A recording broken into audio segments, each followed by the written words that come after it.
ಸ್ನೇಹಿತರೆ, ನಾಯಿ ಲಾಡಿ ಹುಳು, ಡಾಗ್ ಟೇಪ್ ವರ್ಮ್, ಅದರ ಬಗ್ಗೆ ತಿಳ್ಕೊಳ್ಳೋಣಂತೆ. ಇದಕ್ಕೆ ಇಂಗ್ಲೀಷ್ನಲ್ಲಿ ಎಖಿನೋಕಾಕಸ್ ಗ್ರ್ಯಾನ್ಯುಲೋಸಸ್ ಅಂತ, ಅದರ ಬಗ್ಗೆ ನಾನು ಆ ಒಂದು ಹೆಸರನ್ನು ನಾನು ಮುಂದೆ ಬರಿತೇನೆ. ಇದು ಡಾಗ್ ಟೇಪ್ ವರ್ಮ್, ನಾಯಿ ಲಾಡಿ ಹುಳು, ನಾಯಿಯ ಸಣ್ಣ ಕರಳಿನಲ್ಲಿ ಮತ್ತು ಕೆಲವೊಮ್ಮೆ ಇತರ ಮಾಂಸಾಹಾರಿ ಪ್ರಾಣಿಗಳು, ತೋಳ, ನರಿ, ಹೀಗೆ ಮಾಂಸಾಹಾರಿ ಪ್ರಾಣಿಗಳ ಸಣ್ಣ ಕರಳಿನಲ್ಲಿ ಇರುತ್ತದೆ. ಇದು ನಾಯಿ ಲಾಡಿ ಹುಳು, ಡಾಗ್ ಟೇಪ್ ವರ್ಮ್. ಇದು ಸಣ್ಣ ಕರಳಿನಲ್ಲಿ ಇರುತ್ತೆ. ಅದು ಮೊಟ್ಟೆ ಇಡುತ್ತದೆ. ಆ ಮೊಟ್ಟೆ ನಾಯಿಯ ಮಲದಲ್ಲಿ ಹೊರಕ್ಕೆ ಬರುತ್ತದೆ. ಈ ಬೇರೆ ಲಾಡಿ ಹುಳು ರೀತಿಯಲ್ಲೇ ಇರುತ್ತದೆ. ಈ ನಾಯಿ ಲಾಡಿ ಹುಳುವಿನ ಮೊಟ್ಟೆ ನಾಯಿಯ ಮಲದ ಮುಖಾಂತರ ಹೊರಗಡೆ ಬಂದಾಗ ಈ ನಾಯಿ ಸಿಕ್ಕಲ್ಲಿ ಮಲ ವಿಸರ್ಜನೆ ಮಾಡೋದನ್ನು ನಾವೆಲ್ಲ ನೋಡಿದ್ದೀವಿ. ಕೇವಲ ಬೀದಿ ನಾಯಿಗಳಷ್ಟೇ ಅಲ್ಲದೆ ಸಾಕಿದ ನಾಯಿಗಳು, ಅದು ಸಹ ಜನ ಆ ನಾಯಿನ ಹಿಡ್ಕೊಂಡು ಹೋಗ್ತಾ ಇರ್ತಾರೆ. ಯಾವುದೋ ಒಂದು ಮರದ ಕೆಳಗಡೆ ಅಥವಾ ಕಾರ್ ಪಕ್ಕದಲ್ಲಿ ಅದು ಮೂತ್ರ ವಿಸರ್ಜನೆ, ಮಲ ವಿಸರ್ಜನೆ ಮಾಡೋದನ್ನು ನಾವು ನೋಡಿದ್ದೇವೆ.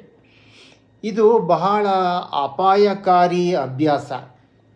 ಬೇರೆ ದೇಶಗಳಲ್ಲಿ ಹೀಗೆ ನಾಯಿ, ಬೆಕ್ಕು, ಇತರ ಈ ಮಾಂಸಾಹಾರ ಪ್ರಾಣಿಗಳ ಅದನ್ನು ಸಾಕ್ತಾರೆ.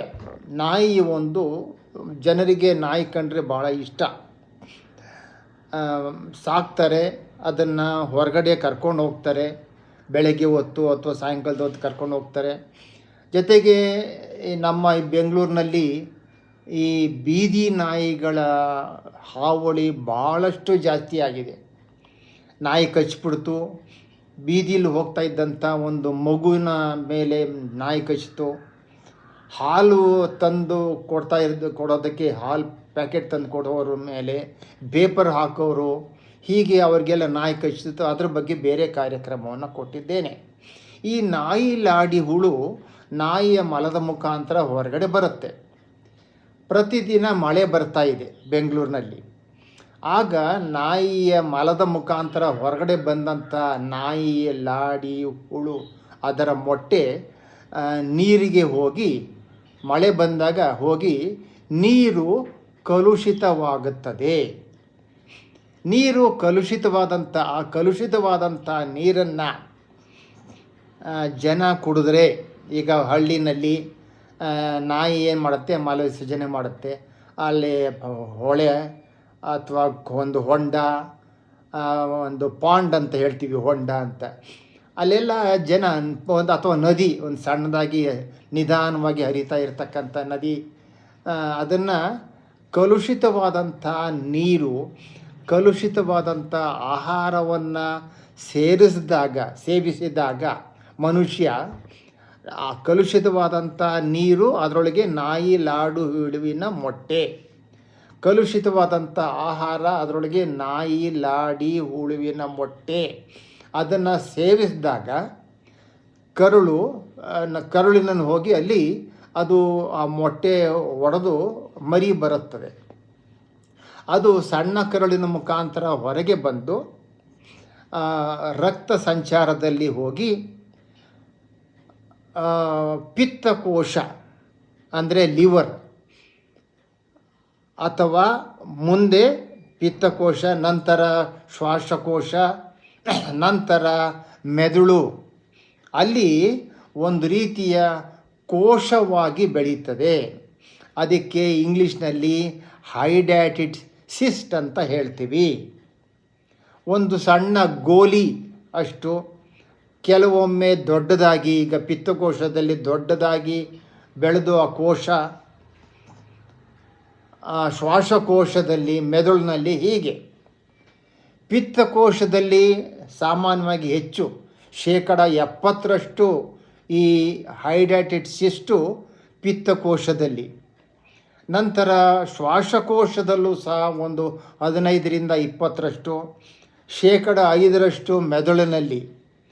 ಪಿತ್ತಕೋಶದಲ್ಲಿ ಬೆಳೆದು ದೊಡ್ಡದಾದಾಗ ಜೀರ್ಣಾಂಗ ವ್ಯವಸ್ಥೆ ಅಲ್ಲೋಲ ಕಲ್ಲೋಲ ಆಗ್ತದೆ, ಸರಿಯಾಗಿ ಜೀರ್ಣ ಆಗಲ್ಲ. ಅದರಲ್ಲೂ ಸಹ ಫ್ಯಾಟು, ಈ ಕೊಬ್ಬಿನ ಅಂಶ ಜೀರ್ಣ ಆಗಬೇಕಾದ್ರೆ ಕಷ್ಟ ಆಗುತ್ತೆ.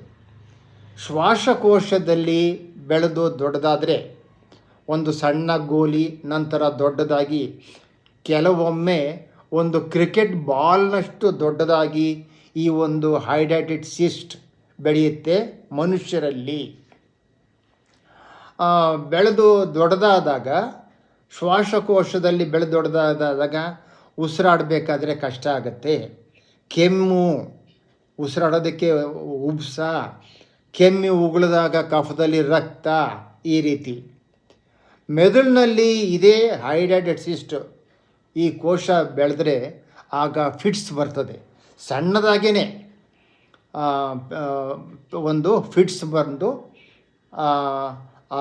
ಯಾವ ಭಾಗದಲ್ಲಿ, ಮೆದುಳಿನ ಯಾವ ಭಾಗದಲ್ಲಿ, ಶ್ವಾಸಕೋಶದ ಯಾವ ಭಾಗದಲ್ಲಿ, ಈ ರೀತಿ ಯಾವ ಭಾಗದಲ್ಲಿ ಅದು ಒಂದು ಹೈಡ್ರಾಟೆಡ್ ಸಿಸ್ಟ್ ಬೆಳೆದು ದೊಡ್ಡದಾಗ್ತಾ ಇದೆಯೋ ಅದರ ಮೇಲೆ ಮನುಷ್ಯನಿಗೆ ರೋಗ ಚಿಹ್ನೆಗಳು ಬರುತ್ತದೆ. ಇದಕ್ಕೆ ಚಿಕಿತ್ಸೆ ಇಲ್ಲ. ಆಲ್ಬೆಂಡಜೋಲ್ ಮಾತ್ರೆಗಳನ್ನು ಇವರು ವೆಟರ್ನರಿ ಸರ್ಜನ್ಸು, ಪಶು ವೈದ್ಯರುಗಳು ನಾಯಿಗೆ ಟ್ರೀಟ್ಮೆಂಟ್ ಕೊಡಬೇಕು. ಆ ನಾಯಿ ಲಾಡಿ ಹುಳು ನಾಶ ಆಗೋ ರೀತಿ. ಮನುಷ್ಯನಿಗೆ ಈ ಒಂದು ಹೈಡ್ರಾಟೆಡ್ ಸಿಸ್ಟ್ ಬಂದಾಗ ಅದು ಹೋಗಬೇಕಾದ್ರೆ ಅದನ್ನು ಚಿಕಿತ್ಸೆ ಅಂದರೆ ಶಸ್ತ್ರಚಿಕಿತ್ಸೆ ಒಂದೇ ದಾರಿ. ಆಪ್ರೇಷನ್ ಮಾಡಿ ಆ ಸಿಸ್ಟನ್ನು, ಹೈಡ್ರಾಟೆಡ್ ಸಿಸ್ಟನ್ನು ಆಪ್ರೇಷನ್ ಮಾಡಿ ತೆಗಿಬೇಕಾಗ್ತದೆ. ಆಪ್ರೇಷನ್ ಮಾಡಿ ಆ ಒಂದು ಕೋಶವನ್ನು, ಹೈಡ್ರಾಟೆಡ್ ಸಿಸ್ಟನ್ನು ತೆಗೆಯುವಾಗ ಎಷ್ಟೋ ಸಲ ಅದು ಒಡೆದು ಹೋಗಿ ಆ ಹೈಡ್ರಾಟೆಡ್ ಸಿಸ್ಟ್ ಒಳಗಡೆ ಇರತಕ್ಕಂಥ ದ್ರವ ರಕ್ತಕ್ಕೆ ಸೇರಿ ಮನುಷ್ಯನಿಗೆ ಆಪ್ರೇಷನ್ ಟೈಮ್ನಲ್ಲಿ ಮನುಷ್ಯನಿಗೆ ಶಾಕ್ ಆಗಿ ತೀವ್ರತರ ಆರೋಗ್ಯ ಸಮಸ್ಯೆಯಾಗಿ ಎಷ್ಟೋ ಸಲ ಮರಣ ಸಂಭವಿಸುವ ಸಾಧ್ಯತೆ ಉಂಟು. ಆದ್ದರಿಂದ ನಾಯಿ ಎಲ್ಲಿರಬೇಕು ಅಲ್ಲಿರಬೇಕು. ಕಲುಷಿತವಾದಂಥ ನೀರು, ಕಲುಷಿತವಾದಂಥ ಆಹಾರ ಸೇವಿಸಬಾರದು. ಫಿಲ್ಟರ್ ವಾಟರ್, ಶೋಧಿಸಿದಂಥ ನೀರನ್ನು ಕುಡಿಬೇಕು. ನೀರನ್ನು ಕುದಿಸಿ ಆರಿಸಿ ನಂತರ ಕುಡಿಯೋದಂತೂ ಇನ್ನೂ ಒಳ್ಳೆಯದು. ಆಹಾರ ಸೇವನೆ ಬಿಸಿ ಬಿಸಿಯಾಗಿದ್ದಾಗ ನಾವು ಆಹಾರ ಸೇವನೆ ಮಾಡಬೇಕು. ಸರಿ, ಈಗ ನಾಯಿಗೆ ಹೇಗೆ ಬಂತು ಈ ಒಂದು ನಾಯಿ ಲಾಡಿ ಹುಳು ಅಂತಂದರೆ ಮಾಂಸದಿಂದ. ಈಗ ದನದ ಮಾಂಸ, ಕುರಿ ಮಾಂಸ, ಮೇಕೆ ಮಾಂಸ, ಅದರೊಳಗೆ ಈಗ ಒಂದು ಸ್ಲಾಟರ್ ಹೌಸ್ ಇದೆ. ಪ್ರಾಣಿಗಳನ್ನು ಕತ್ತರಿಸಿ ಮಾಂಸವನ್ನು ಮಾರ್ತಕ್ಕಂಥ ಜಾಗ. ಅದರಿಂದ ಈ ನಾಯಿಗಳು, ಬೀದಿ ನಾಯಿಗಳು ಮತ್ತು ಇವೆಲ್ಲ ದೂರ ಇರಬೇಕು.